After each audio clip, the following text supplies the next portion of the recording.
Hi, എല്ലാവർക്കും നമസ്കാരം. ഞാൻ രമ്യ ടീച്ചർ. പ്രീ പ്രൈമറിയുടെ 9ാമത്തെ ക്ലാസ്സിലേക്ക് എൻ്റെ എല്ലാ കുഞ്ഞുമക്കൾക്കും സ്വാഗതം. അപ്പോ കുഞ്ഞുമക്കളെ, നമ്മൾക്ക് ഇന്നത്തെ ക്ലാസ് ആരംഭിക്കാം അല്ലെ. നമ്മൾ എന്തിനെ കുറിച്ചാണ് പഠിച്ചുകൊണ്ടിരിക്കുന്നത്? നമ്മൾ കേവ്സിനെ കുറിച്ചാണ് പഠിച്ചുകൊണ്ടിരിക്കുന്നത് അല്ലെ. കേവ്സ് എന്ന് പറഞ്ഞാൽ എന്താണ്? വളഞ്ഞ വരകളെയാണ് നമ്മൾ കേവ്സ് എന്ന് പറയുക. അപ്പോ കേവ്സിൽ നമ്മൾ 2 കേവ്സ് പഠിച്ചു കഴിഞ്ഞു. അതിൽ ആദ്യത്തേത് ഏത് കർവാണ്?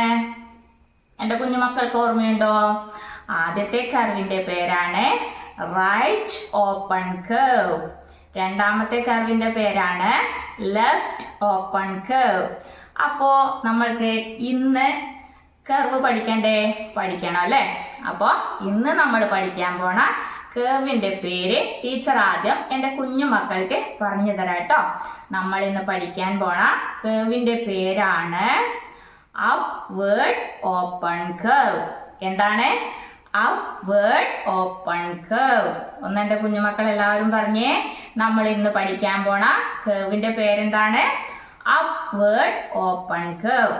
അപ്പ് എന്ന് പറഞ്ഞാൽ മുകളിൽ. അപ്പോ അപ്വേർഡ് ഓപ്പൺ കർവ് എന്ന് പറഞ്ഞാൽ എന്താണ്? മുകൾ ഭാഗം തുറന്നിരിക്കുന്നതും മുകളിൽ നിന്നും താഴേക്ക് വന്ന് മുകളിൽ തന്നെ അവസാനിക്കുന്നതുമായ വളഞ്ഞ വരയെയാണ് നമ്മൾ അപ്വേർഡ് ഓപ്പൺ കർവ് എന്ന് പറയുന്നത്. അപ്പോ അപ്വേർഡ് ഓപ്പൺ കർവ് എങ്ങനെയാ വരയ്ക്കേണ്ടതെന്ന് എന്റെ കുഞ്ഞുമക്കൾക്ക് ടീച്ചർ പറഞ്ഞു തരണം അല്ലെ. എങ്ങനെയാ വരയ്ക്കാന്ന് ടീച്ചർ ബോർഡിൽ കാണിച്ചു തരാം കേട്ടോ. അപ്പോ നമ്മൾ ഇന്ന് പഠിക്കാൻ പോണ കർവിന്റെ പേരെന്താണ്? Upward open curve. എല്ലാവരും ബോർഡിലേക്ക് ശ്രദ്ധിക്കണേ. ഇതാ നമ്മുടെ 3ാമത്തെ കർവിന്റെ പേരാണ് upward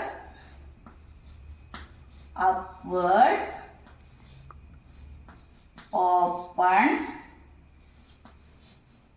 curve. Upward open curve. Upward open curve എങ്ങനെയാ വരയ്ക്കാന്ന് ടീച്ചർ ആദ്യം എന്റെ കുഞ്ഞുമക്കൾക്ക് കാണിച്ചു തരാം. എല്ലാവരും ബോർഡിലേക്ക് ശ്രദ്ധിക്കണം കേട്ടോ. അപ്പോ ഇത് നമ്മുടെ ഇടതുവശം, ഇത് വലതുവശം. ഇടതുവശം മുകളിൽ നിന്നും ആരംഭിച്ച് താഴോട്ട് വന്ന് വലതുവശം മുകളിൽ ഇങ്ങനെ അവസാനിപ്പിക്കുക. ഇങ്ങനെ ഒരു വളഞ്ഞ വര വരച്ച് അവസാനിപ്പിക്കാം. അപ്പോ ഇതെന്തായി? അപ്വേർഡ് കർവായി അല്ലെ. അതായത് മുകൾ ഭാഗം ഇങ്ങനെ തുറന്നിരിക്കുന്ന വളഞ്ഞ വരയാണ് നമ്മൾ അപ്വേർഡ് ഓപ്പൺ കർവ് എന്ന് പറയുന്നത്. എന്താണ്? മുകൾ ഭാഗം തുറന്നിരിക്കുന്ന വളഞ്ഞ വരയെയാണ് നമ്മൾ അപ്വേർഡ് ഓപ്പൺ കർവ് എന്ന് പറയുന്നത്. അതായത് അപ്പ് എന്ന് പറഞ്ഞാൽ മുകളിൽ. അപ്പോ മുകളിൽ ഇങ്ങനെ തുറന്നിരിക്കുന്ന വളഞ്ഞ വരയാണ് upward open curve.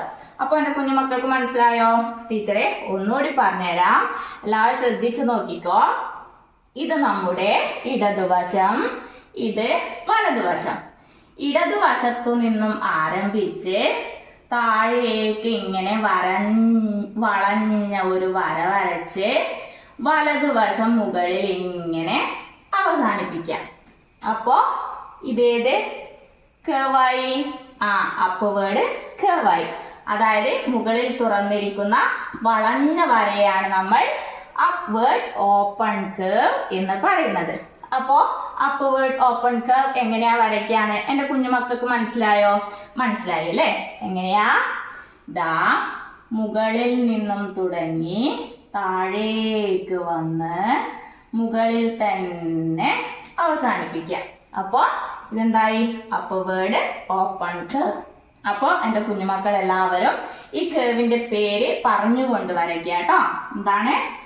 Upward open curve, upward open curve, upward open curve, upward open curve. അപ്പോ എന്റെ കുഞ്ഞുമക്കൾക്ക് ഇന്ന് പഠിച്ച കേവിന്റെ പേരും അതെങ്ങനെയാ വരയ്ക്കേണ്ടതെന്നും മനസ്സിലായല്ലോ. നമ്മൾ ഇന്ന് പഠിച്ച കേവിന്റെ പേരാണ് upward open curve. എങ്ങനെ വരയ്ക്കാം? ഇങ്ങനെയാണ് നമ്മൾ upward open curve വരയ്ക്കുക. എന്റെ കുഞ്ഞുമക്കൾ എല്ലാവരും ഇത് വരച്ച് പ്രാക്ടീസ് ചെയ്യാട്ടോ. പ്രിയപ്പെട്ട രക്ഷിതാക്കളെ, ഇന്ന് കുട്ടികളെ പഠിപ്പിച്ചത് കേവ്സിലെ മൂന്നാമത്തെ കേവായ അപ്വേർഡ് ഓപ്പൺ കേവ് ആണ്.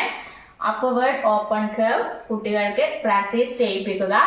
അതായത് ഇങ്ങനെ കുത്തുകൾ ഇട്ടിട്ട് അപ്വേർഡ് ഓപ്പൺ കേവ് വരച്ചു കൊടുക്കുക.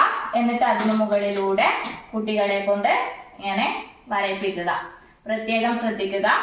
ഇതിന്റെ പേര്, കേവിന്റെ പേര് പറഞ്ഞുകൊണ്ട് തന്നെ കുട്ടികളെ കൊണ്ട് ആക്ടിവിറ്റി ചെയ്യിപ്പിക്കാൻ വേണ്ടി രക്ഷിതാക്കൾ പ്രത്യേകം ശ്രദ്ധിക്കുക.